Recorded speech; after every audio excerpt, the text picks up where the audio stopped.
Hello friends, welcome to JKS Coach. So this video is continuation of our Science and Technology November Current Affair of 2024. ठीक है, तो हमने अभी तक इसमें टेक्नोलॉजी वाले पोर्शन को कवर किया था, हमने स्पेस को कवर किया। ठीक है, आई गेस हमने स्पेस को कवर किया। या now we will see the defence and AI technology. ठीक है, तो सबसे पहले हम देखते हैं इसके एआई के रिलेटेड कौन कौन से आर्टिकल आए हैं। तो first is AI and sustainable development for Indian cities. Now this article is not important for the prelims. अब मेंस में भी हम इसके कुछ पॉइंट्स को यूज़ कर सकते हैं। ठीक है, लाइक फॉर एग्जांपल इसका कंटेक्स्ट क्या है कि इंडिया की जो अर्बनाइजेशन है वो बहुत रैपिडली ग्रो कर रही है and there will be 270 million new this urban developers by 2047। ठीक है, अब इसका एम क्या है हमारे पास? इसका एम ये है कि हम सिटी को सस्टेनेबली मैनेज कर सकें so that we can fulfil our विकसित भारत विजन ऑफ 2047। ठीक है, अब इसका रोल क्या है एआई सस्टेनेबिलिटी में? How this AI will play an important role in urban sustainability. अब ये डेटा कलेक्ट कर सकता है एंड कोऑर्डिनेट कर सकता है। So this is self explanatory, you can read at your own, बहुत इजीली समझ में आ जाएगा आपको। दूसरा रोल ये है कि ये प्रिडिक्ट कर सकता है और स्टिमुलेट कर सकता है मॉडल्स, लाइक फॉर एग्जांपल ये फोरकास्ट कर सकता है जोनिंग इम्पैक्ट किसी भी पर्टिकुलर एरिया पे जब अर्बनाइजेशन होगी वहाँ पे, and it will be helpful for the urban planning insight. ठीक है, उसके बाद अफोर्डेबल हाउसिंग पे, ट्रांसपोर्ट फैसिलिटी पे, वेस्ट मैनेजमेंट पे, हेल्थ केयर पे एंड एयर क्वालिटी मैनेजमेंट में हेल्प कर सकता है। So like it can give you this real time pollution data. ठीक है, ताकि हम इंटरवेंशन कर सकें so that we can clean the air. Now we have two case studies, first is Singapore and second is the Barcelona. तो देखो हम ये यूज़ कर सकते हैं as an point in our answers. अब हमारे पास क्या है, this is the traffic management के लिए उन्होंने यूज़ किया, पब्लिक सर्विस मॉनिटरिंग के लिए यूज़ किया, स्मार्ट एनर्जी मैनेजमेंट के लिए यूज़ किया। इसी तरीके से बार्सिलोना ने उन्होंने क्या किया अपनी सिटीज़ में, किस लिए यूज़ किया? This for optimising transport, waste management के लिए एंड एयर क्वालिटी के लिए। अब गवर्नमेंट ऑफ इंडिया ने भी इनिशिएटिव लिया है that we have 3 AI centres for sustainability, national AI centre for sustainability. First है हमारे पास एग्रीकल्चर के लिए एंड हेल्थ के लिए एंड अर्बन सस्टेनेबिलिटी के लिए। ठीक है, so this is the budget and we have अरिवात consortium, this was led by IIT Kanpur. अब इनने फोकस किस पे किया था? एनर्जी एफिशिएंसी पे, ट्रांजिट प्लानिंग पे एंड लोकल गवर्नेंस इनोवेशंस पे। ठीक है, अब इनके कोर प्रोजेक्ट क्या है? अगर हम देखें तो एनर्जी नेटवर्क पे है, मल्टी मॉडल ट्रांजिट पे है। ठीक है, उसके बाद ट्विन डिजिटल ट्विन पे, like for example they have to enhance the municipal management also. उसके बाद एयर एंड वाटर की क्वालिटी पे। अब कुछ इंडस्ट्रियल पार्टनर ये आप देख सकते हैं, नॉट इम्पॉर्टेंट। ठीक है, इसके चैलेंजेस क्या हैं कि we have to balance the urbanisation with the sustainability. ठीक है, और वी हैव टू, जो हमारा path to Vishwa Guru so that India can become a global leader, तो उसके लिए हमारे पास it's for that we have to maintain our cities. ठीक है, so that we can grow them as an sustainable model. ठीक है, हम उनको एज एन इंक्लूसिव तरीके से हम उनको ग्रो करवा सकें। ठीक है, उसके बाद हमारे पास नेक्स्ट टॉपिक है दैट इज़ एआई एनेबल ई तरंग सिस्टम। अब एआई एनेबल ई तरंग सिस्टम हमारे पास क्या है? So this become important for the prelims. ठीक है, हमारे पास ये पूछा जा सकता है कि ये हमारे पास सिस्टम किसके रिलेटेड है। ठीक है, अब now this was launched bye joint electromagnetic board. ठीक है, अब जॉइंट इलेक्ट्रोमैग्नेटिक बोर्ड के बारे में थोड़ा सा पढ़ेंगे हम कि इसका रोल क्या है। That these are the sub committee of the staff of chief of the staff of the committee. ठीक है, all right, chief of staff committee. अब इसमें क्या है? This is related to the defence, बस हमको ये पता होना चाहिए कि it is related to the defence spectra. ठीक है, अब this was launched by launch in collaboration with this is Bhaskaracharya institute for the space and institute for the space and geo informatics, this is national. ठीक है, this is a national agency. ठीक है, अब इनका aim क्या है कि that we have to support the new technology in high frequency band. ठीक है, हाई फ्रिक्वेंसी बैंड, ताकि हम इंश्योर कर सकें कि जो डिफेंस ऑपरेशन होता है उसमें कोई इंटरफेरेंस ना हो। ठीक है, अब इसका ये रोल है कि हम ये मॉडर्नाइज़ करना चाहते हैं अपने जो डिफेंस कम्युनिकेशन है उसका। बस हमको ये याद रखना है, एक तो इनके साथ and this is we have to remember this. ठीक है, और ये डिफेंस के रिलेटेड है, इतना हमारे लिए काफ़ी है। अब हम देखेंगे नेक्स्ट टॉपिक, ये है democratising AI. Now this topic is important for the mains and this is not so important. अब प्रीलिम्स के लिए इंपॉर्टेंट नहीं है, मेंस में हम इसको कहीं यूज़ कर सकते हैं। ठीक है, इसलिए हम उसको उतना ही पढ़ेंगे। इसमें क्या बताया हुआ है, this is the context that the big tech companies ये एआई को डोमिनेट करती है, इसलिए इंडिया को इन्वेस्ट करना चाहिए, अल्टरनेटिव जो हमारे पास इन्वेस्टमेंट करनी चाहिए, ताकि मतलब हम रेडिकल अप्रोच हमको ज़रूरत पड़ेगी। लाइक फॉर एग्जांपल क्योंकि हम जो कुछ ही बिग टेक कंपनीज जो है वो एआई को डोमिनेट करती है, इसलिए हमारे पास they pose certain challenges. Like for example these big tech companies they dominate it, so their dominance pose certain challenges, these are the challenges. Like for example इसमें क्या है, कॉस्ट बहुत ज़्यादा है, and there is a monopoly over the data, and there is a lock in effect, ठीक है, and to and service, जिसकी वजह से स्विचिंग जो है वो हमारे पास end to end make the switching provider costly. अगर हम दूसरी टेक्नोलॉजी पे स्विच करना चाहें तो ये हमारे लिए कॉस्टली हो जाता है। अब now it has some limitation, like for example data intelligence, ये इस डेटा का यूज़ कर सकते हैं, एंड कमर्शली इसका कमर्शियल पर्पज़ के लिए भी यूज़ कर सकते हैं, and academic deadline, like for example the role of academic in AI research, उसके लिए भी उनको डेटा अगर चाहिए तो फिर हमको बिग टेक से ही लेना पड़ता है, ठीक है।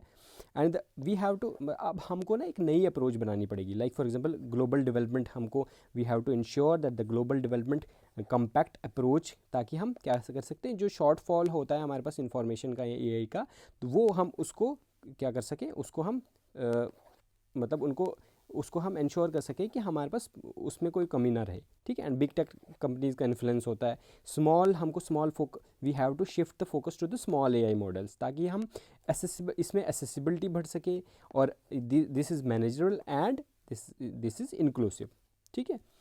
नाउ इसको हम शिफ्ट करेंगे स्मॉल, जिससे क्या फ़र्क होगा, I don't think this is important, and what are the measures taken, ठीक है। ऑलराइट, अब हमारे पास क्या है दूसरा topic, that is the AI. European Union ने अपना एक ड्राफ्ट एआई बनाया, किस लिए, कोड ऑफ प्रैक्टिस के लिए, ठीक है, एआई कोड ऑफ प्रैक्टिसेस के लिए एक ड्राफ्ट बनाया। अब देखो ये भी उतना इंपॉर्टेंट नहीं है, सिर्फ इनने एक ड्राफ्ट ही बताया, बस हमको थोड़ा सा एक आइडिया होना चाहिए कि इनने क्या चीज़ की हुई।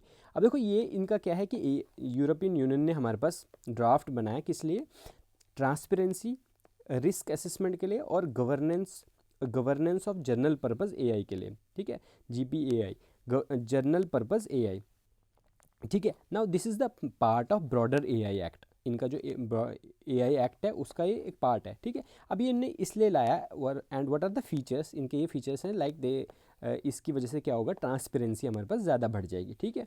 एंड जो डेटा की हमारे पास रिस्ट्रिक्शन है, डेटा स्क्रैपिंग की, उस पर भी हमारे पास असर पड़ेगा, सेफ्टी का, एक्सटर्नल एक्सपर्ट का। Now these are not that important, हमको बस ये याद रखना है कि ये यूरोपियन यूनियन ने हमारे पास कुछ कोड ऑफ एथिक्स लाए हैं एआई इंडस्ट्रीज़ के लिए।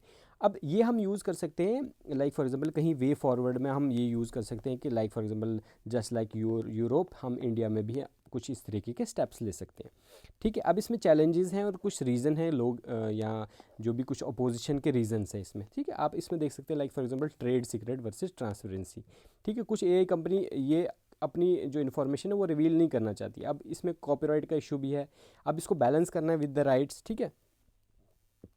अब इससे न्यू रूल से क्या बेनिफिट होगा, पब्लिक ट्रस्ट इंश्योर होगा, और रिस्क मिटिगेशन होगा, कंज्यूमर प्रोटेक्शन होगा, ठीक है, ये हम देख सकते हैं। अब देखो जैसे मैंने कहा कि करंट अफेयर का यूज़ करना आना चाहिए हमको, बस ये इस पॉइंट का हम यूज़ कर सकते हैं कहीं पे मेंस के आंसर्स में, ठीक है। So this was about the AI. अब हम देखेंगे डिफेंस।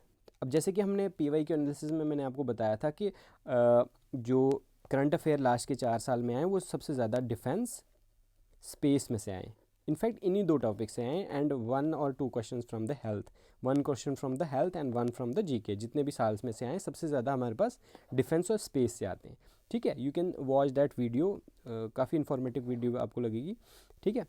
अब हम सबसे पहले देखेंगे डिफेंस में क्या चल रहा है, ठीक है। तो नवंबर के करंट अफेयर में हमको डिफेंस में सबसे पहले हमने देखा कि डिफेंस में एयर टू एयर रिफ्यूलिंग आएगी। अब देखो ये इंपॉर्टेंट, इसमें क्या होता है, सबसे पहले हमको पता होना चाहिए कि what is air to air refuelling, और उसके बाद मेंस में तो डायरेक्टली पॉसिबल नहीं है कि ये सिर्फ इसी स्पेसिफिक टॉपिक पे क्वेश्चन पूछा जाए, बट हम कहीं ना कहीं इसको यूज़ कर सकते हैं। और कंटेक्स्ट ये है कि हमारे पास इंडियन एयरफोर्स और जो रॉयल ऑस्ट्रेलियन एयरफोर्स है उन्होंने formally air to air refuelling arrangement किया, जिसकी वजह से जिसकी वजह से हमारे पास ऑपरेशनल कैपेबिलिटी बढ़ गई है। ठीक है, मतलब ये इंश्योर करता है हमारे पास कितनी टेक्नोलॉजी है कि हम ना स्पेस में ही, और सॉरी स्पेस में, हम एयर में ही क्या कर सकते हैं, अपने जो हमारे पास एयरक्राफ्ट्स हैं उनको रिफ्यूल कर सकते हैं, उनको हम वहाँ पे फ्यूल प्रोवाइड कर सकते हैं। ठीक है, अब इस एग्रीमेंट की डिटेल अगर हम देखें, थोड़ी सी, हमको ज़्यादा डिटेल नहीं देखनी, तो इस एग्रीमेंट की ये डिटेल है कि इसमें हमारे पास क्या क्या यूज़ किया था। मल्टी रोल टैंक ट्रांसपोर्ट, इनका हमारे पास रॉयल ऑस्ट्रेलियन एयरफोर्स का KC-30A एयरक्राफ्ट है, वो यूज़ किया गया इंडियन मिलिट्री के प्लेन को रिफ्यूल करने के लिए। ठीक है, एंड P-81 हमारे पास नेपट्यून सर्विलेंस यहाँ पे था। This is use for the training and the engagement activity with the Indian navy. ठीक है, इंडियन नेवी का कौन सा, P-81 एयरक्राफ्ट। अब हमारे पास इंडो पैसिफिक की स्टेबिलिटी के लिए इंपॉर्टेंट है, because it is a part of comprehensive strategy partnership, जो कि हमको फोकस करता है हमारे पास ऑपरेशनल प्रैक्टिकल ऑपरेशनल पे, और we can say practical cooperation पे। ठीक है, तो ये इस एग्रीमेंट की थोड़ी सी डिटेल थी, जो कि हमारे लिए उतनी इंपॉर्टेंट नहीं, हमको बस ये याद रखना किसने किसके बीच में हुई थी। और अब ये क्या होता है, अब देखो हमको पता है बाय द डेफिनेशन एक प्रोसेस होता है जिसमें हम जो हमारा एयरक्राफ्ट है उसकी रेंज को बढ़ा सकते हैं। कैसे, उसको हम एयर में ही हमारे पास फ्यूल प्रोवाइड करके मिड फ्लाइट में। ठीक है, ताकि उसको नीचे ना आना पड़े, फ्यूल ना भरना पड़े वापस। ठीक है, हम मिड एयर में ही उसको, और we can say mid flight में ही उसको हम क्या कर सकते हैं, फ्यूल दे सकते हैं। अब इसकी वजह से हमको जैसे पता है इसकी वजह से क्या बेनिफिट होगा, एक तो हमारे पास रेंज बढ़ेगी, एंडोरेंस बढ़ेगा, क्योंकि ये इसको बिना लैंड किए ज़्यादा देर तक मिशन में रह सकता है। उसके बाद strategic flexibility, like for example ये हमारे पास रैपिड सस्टेनेबल ऑपरेशन जो रिमोट एरियाज़ में है उसको ये कैटर कर सकता है। ठीक है, अब एप्लीकेशन मिलिट्री ऑपरेशन में क्या होगा, कॉम्बैक्ट ऑपरेशन में सर्विलेंस के लिए कर सकते हैं, ह्यूमैनिटेरियन और we can say rescue mission में हम इसका यूज़ कर सकते हैं। अब इसमें चैलेंज क्या है, देखो कोऑर्डिनेशन सबसे पहले कम्प्लेक्स है, वेदर कंडीशन पे, और स्किल और ट्रेनिंग भी बहुत इंपॉर्टेंट है इसके लिए। लाइक फॉर एग्जांपल जिसको रिफ्यूलिंग करनी है उसकी स्किलिंग और ट्रेनिंग बहुत इंपॉर्टेंट है। ठीक है, उसमें चैलेंजेस है हमारे पास। So this was the first topic. ठीक है, मैंने आपको बताया था कितना इंपॉर्टेंट है, क्या चीज़ इंपॉर्टेंट है। अब हमारे पास दूसरी चीज़ है केमिकल वेपन कन्वेंशन, CWC। अब इसमें कंटेक्स्ट क्या है कि हमारे पास जो इंडियन केमिकल काउंसिल है उसको हमारे पास क्या प्राइज़ मिला है, कौन सा, द OPCW हेज अवार्ड। अब ये क्या है इसका, 2024 का। सबसे पहले हम देखेंगे OPCW क्या है। ठीक है, यहाँ पे लिखा हुआ है, यहाँ पे इसका हेडक्वार्टर कहाँ है। ठीक है, OPCW है, I guess it is peace convention related to the warfare. ठीक है, let me see if we can, यहाँ से अगर हम इसको देख सकें तो, चलो कोई बात नहीं। ठीक है, अब ये हमको देखना है कि ये जो ऑर्गेनाइजेशन है इसका हेडक्वार्टर हेज सिटी में है। ठीक है, तो अब इसका मिशन क्या है इस ऑर्गेनाइजेशन का, कि ये हमारे पास जो केमिकल वॉरफेयर के रिलेटेड है उसको ये प्रिवेंट करती है। ठीक है, सबसे पहले इसका ऑब्जेक्टिव अगर हम देखें, इस कन्वेंशन, इसने एक कन्वेंशन की थी, that is the chemical warfare convention. अब इसके बारे में क्या है, ऑब्जेक्टिव ये है कि ये प्रोहिबिट करता है development, use and stock piling of the chemical weapon. ठीक है, लाइक फॉर एग्जांपल हमने देखा था एक कंट्री में, I guess I am not remembering the country, वहाँ पे एक ब्लास्ट हुआ था क्योंकि केमिकल फर्टिलाइज़र का जो स्टॉक पाइलिंग की थी। ठीक है, तो इसका डिस्ट्रक्शन जो है मैंडेटली इसका डिस्ट्रक्शन करना है। उसके बाद कब आई थी ये, 1997 में आई थी, और हमारे पास 193 स्टेट्स ने इसको साइन किया था। इसमें कौन कौन से इसके नॉन सिग्नेटरी है, एक तो इजिप्ट है, नॉर्थ कोरिया तो हो गई ऑफ कोर्स, एंड हमारे पास साउथ सूडान भी है। अब देखो इम्प्लीमेंटेशन बॉडी कौन सी है, OPCW है। ठीक है, organisation for prohibiting chemical warfare, I guess this is the definition, you can confirm this. अब इनका हेडक्वार्टर हेज में, इनका मिशन एक्टिविटीज़ और मेंबरशिप अगर हम देखें तो मिशन ये है कि हमको वर्ल्ड को केमिकल वॉर से फ्री बनाना है। और दूसरा कि ये क्या करता है, एक्टिविटीज़ क्या करती है, ये कंडक्ट करती है ऑडिट्स, केमिकल फैसिलिटी जो है ग्लोबली उन पे चेक रखता है। ठीक है, उसके बाद मेंबरशिप ये किसी भी कंट्री के लिए ओपन है। ठीक है, बाई मीटिंग दी रिक्वायरमेंट। ठीक है, अब इसकी रिक्वायरमेंट ये होगी कि that you have to disclose everything, जो हमारे पास केमिकल हम कहाँ पे कि कहाँ पे किस किस का यूज़ करते हैं। ठीक है, अब ये थोड़ा सा इसके बारे में, जो हमारे पास इंडियन केमिकल काउंसिल है, दिस इज़ एफिलेटेड हमारे पास प्रीमियम नेशनल ऑर्गेनाइजेशन है under the ministry of the commerce and industry, जो कि हमारे पास अभी ये क्या करता है, रिप्रेजेंटेशन है ये करता है हमारे पास पूरा all the sectors of the Indian chemical industry, जो कि नियरली अबाउट 80% है टोटल का। ठीक है, सो दिस इज़, अब हमको सिर्फ इसमें ये याद रखना है कि दैट इंडिया ने ये जो इंडियन केमिकल काउंसिल है उसने ये अवार्ड जीता है किसके लिए। ठीक है, कौन सी इंडस्ट्री से और क्यों, ये किसके लिए, इसका क्या क्या चीज़ें ठीक है। और ये थोड़ा सा कि कौन कौन से इसके मेंबर्स नहीं है, वैसे तो 193 कंट्रीज़ इसके मेंबर है, ठीक है। उसके बाद दूसरा article related to the defence is that कि इंडिया ने first long range hypersonic missile जो है वो अपनी क्या की हुई है, India's first long range hypersonic missile, ठीक है। अब इसका कंटेक्स्ट देखेंगे हम, डीआरडीओ ने सक्सेसफुली कंडक्ट किए फर्स्ट फ्लाइट ट्रायल, किसका, कहाँ से, जैसे मैंने आपको लास्ट वीडियो में भी बताया था कि हमारे पास अलग अलग फैसिलिटीज़ होती है। सो डीआरडीओ की फैसिलिटीज़ कहाँ पे, doctor APJ Abdul Kalam island Orissa से, ठीक है। तो अब सबसे पहले हम देखेंगे लॉन्ग रेंज हाइपरसोनिक मिसाइल क्या होता है। अब देखो इसमें इट इज़ अ पेलोड, जैसे मैंने आपको बताया कि ये एक पेलोड है और उसकी रेंज हमारे पास 1500 किलोमीटर से ज़्यादा है। पेलोड का मतलब होता है जो किसी चीज़ को कैरी करता है, ठीक है। अब ये कहाँ किसने डेवलप किया है, जैसे मैंने आपको बताया था, it is develop by APJ Abdul Kalam missile complex laboratory Hyderabad. और इन्होंने इसको और जो दूसरी डीआरडीओ की लैब्स हैं या जो भी इसके इंडस्ट्रियल पार्टनर्स हैं उन्होंने डिस्कवर किया, उन्होंने ये डेवलप किए। अब देखो इसमें इंपॉर्टेंट ये बन जाता है कि हमारे पास हाइपरसोनिक मिसाइल क्या, और हमको ये लॉन्ग रेंज मिसाइल जो फर्स्ट लॉन्च किए इसकी जो मतलब लॉन्च की है इंडिया ने, ये हमको याद रखना है। सबसे पहले हाइपरसोनिक मिसाइल क्या होता है, देखो सबसे पहले हमारे पास ये एक एडवांस हमारे पास सिस्टम है जो कि ट्रैवल करता है 5 times more speed of the sound से, ठीक है। इसलिए हम इसको मैक में बोलते हैं, जैसे 5 मैक टू 10 मैक।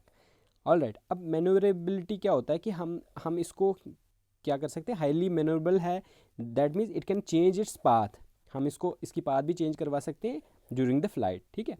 एंड इसमें क्या होता है, वॉर हेड होता है, मतलब ये हमारे पास एक जो वेपन है ये कैरी कर सकता है, कन्वेंशनल भी हो सकता है हमारे पास, ठीक है, या न्यूक्लियर वॉर हेड भी कर होता है, ठीक है। मतलब इसकी टिप पे हमारे पास कुछ हम जो है वेपन या कोई भी हमारे पास, जैसे फॉर एग्जांपल मिसाइल हो गया, या हमारे पास मिसाइल तो है ही, इसमें कोई भी फॉर एग्जांपल केमिकल नहीं होगा, हमारे पास दूसरे तरीके के वेपन्स होंगे, जैसे कोई जो बड़ा जिससे ब्लास्ट हो जाए ऐसे, ठीक है।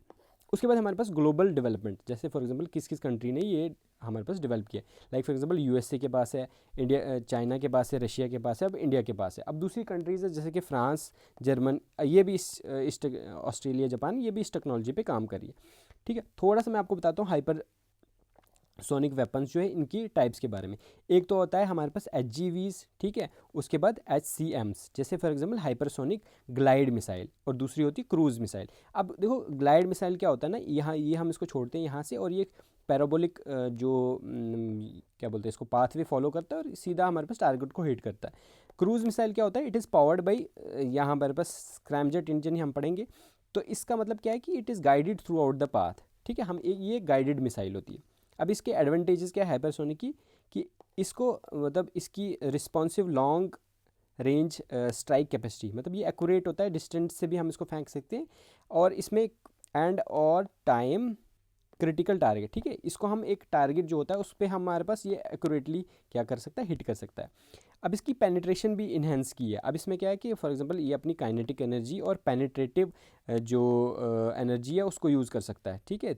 अब जो इससे क्या होता है कि जो हमारे पास ग्राउंड लेवल पे जो भी चीज़ें होती है, तो इसको अंडरग्राउंड फैसिलिटीज़ जो भी होगी एनिमीज़ की, उसको भी ये क्या कर सकता है, डिस्ट्रॉय कर सकता है, ठीक है। उसके बाद इंडियन जो हाइपरसोनिक मिसाइल प्रोग्राम भी है, जिसका मिशन ऑफ कोर्स यही होगा कि हम हाइपरसोनिक टेक्नोलॉजी डेवलप कर सकें, जिसमें हमारे पास स्क्रैमजेट इंजन भी हम आता है, ठीक है। अब हमने इसमें स्क्रैमजेट इंजन हम देखेंगे जब हम ये आपने वैसे भी पढ़ा होगा, जो हमारे आपके पास बेसिक साइंस एंड टेक्नोलॉजी का स्पेस का पोर्शन होता है उसमें, ठीक है। अब इसमें ड्यूअल कैपेबल मिशन है, इसमें मतलब it is development of hypersonic cruise missile, जिसमें हमारे पास कन्वेंशनल और न्यूक्लियर वॉरहेड दोनों कर सकते हैं। कन्वेंशनल मतलब जो ग्रेनेड वगैरह हम इसमें, अब ग्रेनेड क्या है, बॉम्ब, जो बड़े बड़े बॉम्ब हैं वो, या जो भी फेंकते हैं हम, ठीक है, उसका हम, और न्यूक्लियर मतलब जिसमें हमारे पास हम न्यूक्लियर वेपन्स को कैरी करके फेंक सकते हैं, ठीक है।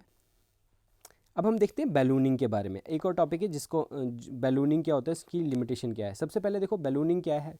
अब इसका कंटेक्स्ट क्या है कि हमारे पास जो ताइवान की एयर डिफेंस जोन है, वहाँ पे चाइनीज़ बैलून मिला है, ठीक है।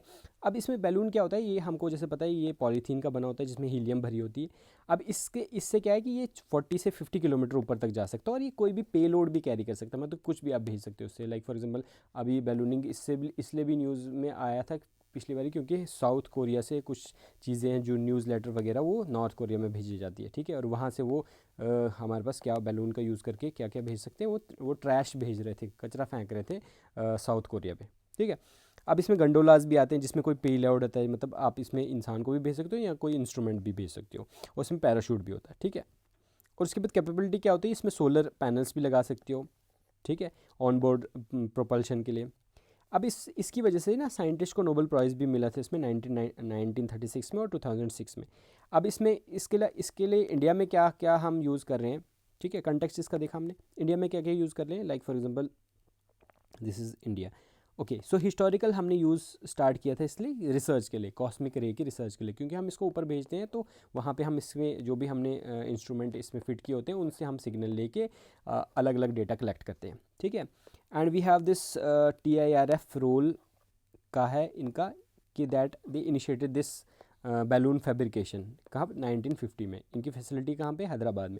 उसके बाद हम करंटली किस लिए यूज़ कर रहे हैं, इसरो इसका यूज़ कर रहा है, Indian institute of tropical metrology भी इसका यूज़ कर रही है, क्योंकि जो वेदर फोरकास्टिंग के लिए या वेदर रिसर्च के लिए, ठीक है। और research contribution over 500 has been launch from different studies, ठीक है। सो अब यूटिलिटी क्या है, हिस्टोरिकल रोल साइंटिफिक रिसर्च के लिए, वेदर मॉनिटरिंग के लिए करते थे, अब इसमें साइंटिफिक मेजरमेंट के लिए भी यूज़ करते हैं, लाइक टेम्परेचर, प्रेशर, विंड को हम यूज़ कर सकते हैं, एरोसोल की कंसंट्रेशन को यूज़ कर सकते हैं। एस्ट्रोफिजिक्स में हम ये कॉस्ट इफेक्टिव ऑब्जर्वेशन की तरह यूज़ होता है, ठीक है। अब इसकी एडवांटेजेस क्या है कि स्पॉनेज के लिए भी हम इसको यूज़ कर सकते हैं, ठीक है, क्योंकि ये सॉफ्ट इसका बहुत टाइम तक ये रहता है और ये एक सिग्निफिकेंट पेलोड भी कैरी करता है, कॉस्ट इफेक्टिव है, cheaper than the this satellite and it can be reusable, ठीक है। और जैसे कि it is detach by the, ये हमारे पास रिडार से भी डिटेक्ट नहीं होता, ठीक है, लेस डिटेक्टेबल है, ये नहीं कि कम्प्लीटली नहीं होता, but it is less detectable, so it make it more adventitious, ठीक है। उसके बाद क्या है हमारे पास, एडवेंटेजियस, उसके बाद क्या है हमारे पास, वी हैव दिस कुछ लिमिटेशन इसकी, जैसे कि नेविगेशन ये एयर पे डिपेंड करता है, डिटेक्शन जैसे फॉर एग्जांपल एडवांस रिडार इसको कर सकता है क्योंकि इसकी स्लो मूवमेंट होती है। वे फॉरवर्ड क्या है कि हमको इन्हेंस करनी है रिडार डिटेक्शन, ताकि हम स्लो इन्हेंस रिडार डिटेक्शन, जैसे कि रिकैलिब्रेट करना है हमको radar for slow moving object के लिए, क्योंकि हमारा जो ट्रेडिशनल है वो इसको नहीं करता डिटेक्ट, इसलिए हमको जो स्लो मूविंग ऑब्जेक्ट है उसको भी डिटेक्ट कर सके, इसलिए हमको अपना रिडार सिस्टम को रिकैलिब्रेट करना है। All right, and we have to expand balloon researching, like for example continues using balloon is cost effective for the exploration, so we have to extend, इस पर रिसर्च करनी है ताकि हम बेटर यूज़ कर सकें इसका। ऑल राइट, अब है हमारे पास अंतरिक्ष अभ्यास 2024, ठीक है, डिफेंस का। अब इसका कंटेक्स्ट क्या है कि इंडियन डिफेंस स्पेस एकेडमी ने इनिशिएट किया हमारे पास अंतरिक्ष अभ्यास 2024। अब इसमें फोकस क्या है कि हम फोकस करेंगे स्पेस बेस्ड वारशिप और डिफेंस पे, ठीक है। पहले तो अब एयर में ही होती थी, अब स्पेस में भी वारशिप स्टार्ट होगी, तो उसके लिए हमने ये मतलब अंतरिक्ष अभ्यास रखा है, so that we have to show the world that we are also capable of space warship. अब देखो ये स्पेस वॉरशिप जो है ना, ये हमारे लिए इंपॉर्टेंट हो जाता है कि स्पेस वॉरफेयर जो है इट इज़ ऑल्सो बिकम, जैसे साइबर वॉरफेयर है, कन्वेंशनल वॉरफेयर है, इसी तरीके से हमारे पास स्पेस वॉरफेयर भी एक मतलब एक टर्म और वी कैन से एक जो इशू है, ये कंटेक्स्ट जो है ये आ रहा है, ठीक है। अब देखो इसमें स्पेस बेस्ड थ्रेट और चैलेंजेस हमने देखना है, ठीक है। जैसे कि इंडिया को अब स्पेस एसेट, जो इंडिया के स्पेस एसेट हैं, जो भी हमारे पास सैटेलाइट्स हैं, स्पेस स्टेशन वैसे तो इंडिया का नहीं है, बट बड़ी सारी सैटेलाइट्स हैं हमारे पास, ठीक है। तो उनको ऑपरेशनल चैलेंजेस है उन पे कि क्या पता कभी कोई एनिमी कंट्री उसको भी डिस्ट्रॉय करना चाहे, ठीक है। ऑपरेशनल डिपेंडेंसी मतलब ये हमको जो हमारे पास it will provide the insight into military operation, ठीक है, अगर हम स्पेस जो कि स्पेस के सेगमेंट पे अगर किसी पे डिपेंड करता हो तो। और ये हमको आइडेंटिफाई भी करवा सकते हैं कोई भी हमारे अगर वल्नरेबिलिटी हो, like for example discover the potential vulnerability in the military operation that are relying on the support system, ठीक है। जैसे फॉर एग्जांपल हम उनको डिस्टर्ब भी कर सकता है या उनकी सर्विसेज को भी रोक सकता है, लाइक फॉर एग्जांपल अगर हम कभी किसी कंट्री के साथ वॉरफेयर में, तो हम सैटेलाइट का यूज़ करें for our communication and different things, लेकिन फॉर एग्जांपल अगर वो हमारी सैटेलाइट को ही डिस्ट्रॉय कर देंगे तो that will become difficult for us. इसलिए हमारे पास क्या है कि हमको अपनी कैपेबिलिटी डेवलप करनी है, so that we can also protect our assets in the space and we are also capable of performing well in the space warship, ठीक है, स्पेस वॉरफेयर। अब इसमें थोड़ा सा इस एजेंसी के बारे में भी है, डिफरेंट डिफेंस स्पेस एजेंसी, ठीक है, आप ये देख सकते हैं इसका टास्क क्या है, इसकी लीडरशिप कौन करता है इसको, ठीक है। और इंटीग्रेटेड डिफेंस स्टाफ, ठीक है, it was establish during the integrated defence staff, मतलब अलग अलग स्टाफ को हमने एक ही इंटीग्रेटेड जैसे थिएटर कमांड है वैसे बनाया, ठीक है। लाइक फॉर एग्जांपल ये कब इस्टेब्लिश हुआ था इंटीग्रेटेड डिफेंस स्टाफ, 2001 में करगिल वॉर के बाद, ठीक है, जिसको ऑपरेशन विजय हम बोलते हैं। अब इसका ऑब्जेक्टिव ये था कि हमको सिनर्जी आर्मी नेवी और एयरफोर्स में, ताकि हम एक जो कि that was align with the ministry of defence, ताकि हम एक कलेक्टिव रिस्पॉन्स दे सकें, ठीक है। इसमें कंपोजिशन कौन कौन से होते हैं, इसमें आते हैं हमारे पास army navy air force ministry of external affairs और डीआरडीओ से बंदे जो हैं वो इंटीग्रेटेड डिफेंस स्टाफ का पार्ट है। अब यहाँ पे देखो हमको सिर्फ ये याद रखना है कि अंतरिक्ष जो अंतरिक्ष अभ्यास है, it is related to the space warfare and the defence, बस हमको यही याद रखना अभी। एंड ये किसने की इनिशिएट किया था, डिफेंस स्पेस एजेंसी ने, ठीक है। So this is the first part A. अब हम पार्ट बी देखेंगे। अब देखो पार्ट बी में हमारे पास पहला जो आर्टिकल दैट इज़ प्रोजेक्ट शौर्य गाथा। अब देखो शौर्य गाथा हमको पता है, नाम से पता चलता है। So the context is chief of the defence staff जो है उन्होंने लॉन्च किया हमारे पास प्रोजेक्ट शौर्य गाथा, ठीक है। अब इसका ऑब्जेक्टिव क्या है कि हमको कंजर्व करना और प्रमोट करना जो इंडिया के मिलिट्री हेरिटेज है उसको। कैसे हमको प्रमोट कर सकते हैं, through the education and tourism, ठीक है। अब हम देखेंगे सबसे पहले इंडियन जो मिलिट्री हेरिटेज है क्या।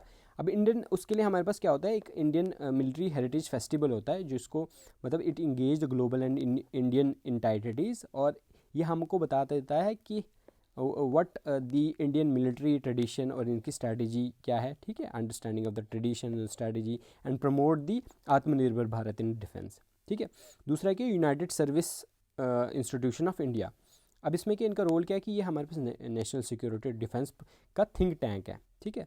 It national security and defence service think tank, ये दिल्ली बेस है and it was found by the Charles MacGregor, ठीक है ना, 1870 में। उसके बाद इसका एम क्या है कि इंटरेस्ट और जो नॉलेज है वो बढ़ा सकें डिफेंस, आर्ट, साइंस और लिटरेचर में। अब थोड़ा सा चीफ ऑफ डिफेंस के रिलेटेड हमको पता है कि ये क्या, he is the highest officer जो होता है डिपार्टमेंट ऑफ द डिफेंस का, रैंक ऑफ द सेक्रेटरी के लिए। इसकी अथॉरिटी क्या होती है कि authority limited to the revenue budget and the describe the first among the equal, ठीक है। इसमें क्या होता है कि तीनों जो होते हैं उनमें से ये फर्स्ट अमंग द इक्वल ही होता है। जैसे फॉर एग्जांपल चलो वो छोड़ो उसको, ठीक है। उसके बाद क्या है हमारे पास रिस्पॉन्सिबिलिटी क्या होती है, कोऑर्डिनेट कर रहे हैं तीनों जो तीनों हमारे पास जॉइंट ऑपरेशंस में, जैसे आर्मी नेवी एंड एयरफोर्स, ठीक है। आप इसका बैकग्राउंड दे सकते हैं और रोल क्या होता है सीडीएस का, ठीक है, ये आप देख सकते हैं इसमें। अब हम देखेंगे next article that is the toxic panda. अब देखो सिर्फ हमको ये याद रखना है कि टॉक्सिक पांडा टर्म किसके रिलेटेड है। कंटेक्स्ट क्या है कि न्यू एंड्रॉयड मालवेयर आया हुआ है। मालवेयर हमको पता है कि it is an kind of virus, ठीक है, जो कि टारगेट करता है south east Asian bank accounts को। अब इसमें क्या क्या है डिटेल अगर हम देखें तो it is financially focus Trojan. हमको पता है कि Trojan it is type of cyber अगर हम देखें तो साइबर क्राइम अगर हम देखें तो उसमें हम पढ़ते हैं ट्रोजन क्या करता है, डिस्ट्रॉय कर देता है हमारे कंप्यूटर सिस्टम को, ठीक है। एंड डिराइव, ठीक है, टीजी टॉक्सिक, ठीक है, जिसकी वजह से इसमें हमारे पास कहाँ से डिराइव हुआ है, टीजी टॉक्सिक। अब हमको सिर्फ ये याद रखना है toxic panda is related, it is a war malware and it is related to the, ठीक है, it is related to the cyber crime. अब इनका फंक्शन क्या है कि ये मतलब मनी को पैसे ले लेते हैं, स्टील कर लेते हैं बाई पासिंग दी बैंक की सिक्योरिटी, ठीक है। Alright, so by identifying like verification, authenticisation और बिहेवियरल डिटेंशन को बाईपास करके ये हमारे पास पैसा जो है वो बैंक से निकाल लेते हैं, ठीक है। So it is a kind of malware, हमको बस ये याद रखना है, ठीक है। अब एक स्टॉर्म शैडो है और ओशनिक मिसाइल, ठीक है। तो इसमें क्या है कंटेक्स्ट इसका ये है कि रशिया ने यूज़ किया है स्टॉर्म शैडो मिसाइल, ठीक है, सॉरी यूक्रेन ने यूज़ किया स्टॉर्म शैडो मिसाइल, रशिया ने रिटेलिएट किया विद दी, अब ये पता नहीं रशियन में क्या लिखा है, ओशनिक हाइपरसोनिक मिसाइल, ठीक है। हमको पता है हाइपरसोनिक मिसाइल क्या होता है, अब हम देखेंगे स्टॉर्म शैडो मिसाइल क्या होता है, ठीक है। स्टॉर्म शैडो मिसाइल देखो नेम हमको यूके से मिला है, ठीक है, और ये हमारे पास फ्रांस बेस्ड एजेंसी है, यूके की और फ्रांस बेस्ड एजेंसी है, ठीक है। अब इन्होंने ये हमारे पास नाम दिया है इसका। उसके बाद ये एक ना लॉन्ग रेंज मिसाइल है। देखो यहाँ पे हमारे पास सिर्फ ये इंपॉर्टेंट है कि स्टॉर्म शैडो किसके रिलेटेड है, it is a missile and it is ये हमारे पास किसने यूज़ की थी, यूक्रेन ने, ठीक है। एंड इट वाज, जैसे कि हम देख सकते हैं, it was jointly developed by US and France. अब ये क्या है, it is a long range air launch cruise missile. Air launch मतलब हम हवा से इसको लॉन्च करते हैं, क्रूज़ मिसाइल जैसे मैंने आपको बताया it is the guided missile, ठीक है। इसकी रेंज देखो इतनी है, इसलिए इसको हम लॉन्ग रेंज बोलते हैं। It was developed by UK and France, ये हमको याद रखना है। और ये टारगेट किसको करता है, हाई वैल्यू स्टेशनरी टारगेट है इसका, ठीक है, जो ऊपर आसमान में स्टेशनरी टारगेट होता है, मतलब जो एक जगह पे अटका होता है स्पेस एंड हम कह सकते हैं कि जो हमारे पास कौन सी बॉडीज़ होती है, सेलेस्टियल बॉडी तो नहीं कहूँगा मैं, इसमें हम कहेंगे इसको जैसे for example satellites and all, ठीक है। उसके बाद क्या है, ये हमारे पास जैसे मैंने आपको बोला ये गाइडेड होता है, इसमें ये चीज़ें लगी होती कैमरा शैमरा। वैसे दीज आर नॉट इंपॉर्टेंट, इतना इंपॉर्टेंट नहीं, बस हमको सिर्फ कंटेक्स्ट इसका पता होना चाहिए किस रिलेटेड है। दूसरा है ऑर्शनिक मिसाइल जो कि रशिया की, it is a ballistic missile. अब मैंने आपको बता दिया कि मोटा मोटा कि बैलिस्टिक और क्रूज़ मिसाइल में क्या डिफरेंस है, ठीक है। रशिया ने बताई है, इसका देखो पेलोड इसमें ये कि इसमें हम कन्वेंशनल वॉर हेड भी लगा सकते हैं या न्यूक्लियर अगर लगाना चाहो तो वो भी लगा सकते हो। इसकी रेंज 5500 की है, ठीक है। एंड फर्स्ट यूज़ कब किया था, 2024 में ही इनका यूज़ किया था रशिया ने, रशिया यूक्रेन वॉर के टाइम। इसके फीचर क्या है हमको पता है, हाइपरसोनिक है, मिड फ्लाइट मैन्यूरेबिलिटी है इसमें कि हम मिड फ्लाइट में इसको चेंज कर सकते हैं।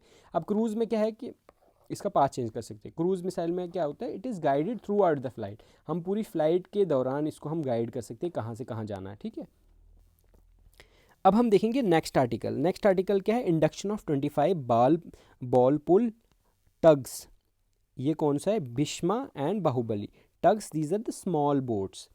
अब 25 बॉल पुल टग्स जो है हमने इंक्लूड उसका इंडक्शन किया है, ठीक है। उनका नाम क्या है, भीष्मा और बाहुबली, ठीक है। अब देखेंगे सबसे पहले कंटेक्स्ट। अब इंडक्शन सेरेमनी हुई कहाँ पे, नेवल शिप रिपेयर यार्ड में, that is the Andaman Nicobar command में, ठीक है। हमको बस ये याद रखना है दैट दीज आर दी हमारे पास बाहुबली या Bhishma, these are related to the small boats, और we can say tugs, these are small boats, ठीक है। अब इनका फंक्शन और कंस्ट्रक्शन क्या है, इसका फंक्शन क्या है कि टोइंग या पुशिंग या जो बड़ी बड़ी शिप्स होती है उनको बाहर निकालने या अंदर लाने के, जो शिप से बाहर निकालने में काम आती है, ठीक है। ये डॉक यार्ड और पोर्ट्स में हमारे पास इंपॉर्टेंट होती है, ठीक है। दूसरा, it is constructed by Titagarh rail system limited and register with the register ship regulation, ठीक है। दिस इज़ नॉट इंपॉर्टेंट, ठीक है, हमारे पास किसने किया है थोड़ा सा अगर हम बताएं तो वो इंपॉर्टेंट है, but mainly it is important कि हमारे पास ये चीज़ है क्या, ठीक है। ये मैंने आपको बता दिया, these are the small boats, ठीक है। अब इनमें कैपेबिलिटी क्या है कि फायर सपोर्ट सिस्टम होता है इनके पास, और limited search and rescue operation में हम इसको यूज़ कर सकते हैं, ठीक है। अब देखो ये इंपॉर्टेंट है, जैसे मैंने आपको बताया प्रीलिम्स में ये पूछा जा सकता है, ऑलराइट। अब हमारे पास Pinaka multi barrel rocket launcher system.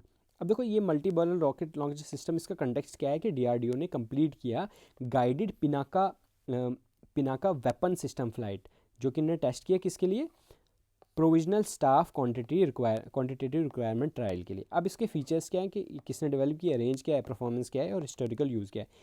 It was developed by ARDE, that is the armament research and development establishment. उसकी रेंज है 45 जैसे मैक 1 होता है इन्हेंस्ड, और 90 है मार्क 2 ER वर्जन का, ठीक है। अब देखो इसकी ये these details are not important, बस आपको ये पता होना चाहिए ये है क्या, ये हमारे पास पिनाका वॉरफ्राई वेपन सिस्टम फ्लाइट है, ठीक है। उसके बाद अगर हम इसकी परफॉर्मेंस देखें तो ये हमारे पास रॉकेट लॉन्चर है, आपको बस ये याद रहना चाहिए, ये हमारे पास 12 रॉकेट लॉन्चर को है जो रॉकेट्स को फायर कर सकता है 44 सेकंड में, ठीक है। सबसे पहले हमने इसको यूज़ किया था करगिल वॉर के टाइम पे, ठीक है। आप कंटेक्स्ट दे सकते हैं, हमने इसका जो है टेस्ट किया वैलिडेशन ट्रायल का, ठीक है। So this is the defence का पोर्शन। कुछ चीज़ें इसमें टेक्निकल है, लेकिन मैं आपको साथ साथ बता रहा हूँ कि what we have to remember and what not. जैसे for example storm shadow UK और फ्रांस ने बनाया, और ये किसने यूज़ किया, यूक्रेन ने, और ऑर्शनिक जो मिसाइल है रशिया की, बस इतना ही हमको। और ये अगर थोड़ा सा ज़्यादा अगर वो पूछे जाएँ तो ये हमारे पास बैलिस्टिक मिसाइल है and this is cruise missile, बस इतना ही पूछा जाएगा, ठीक है। अब biotechnology we will do in the next part of the video, ठीक है। सो वी हैव बायोटेक्नोलॉजी, और जो बायो की या डिजीज़ के रिलेटेड है इसको हम एक ही में कवर करेंगे, ठीक है। बायोलॉजी को भी हम एक ही में कवर करेंगे and we have some other topics. अब हमारे पास एक ही पार्ट में हम साइंस एंड टेक्नोलॉजी को कंप्लीट करेंगे and then we have this कुछ MCQs ऑल्सो, ठीक है, ऑल राइट।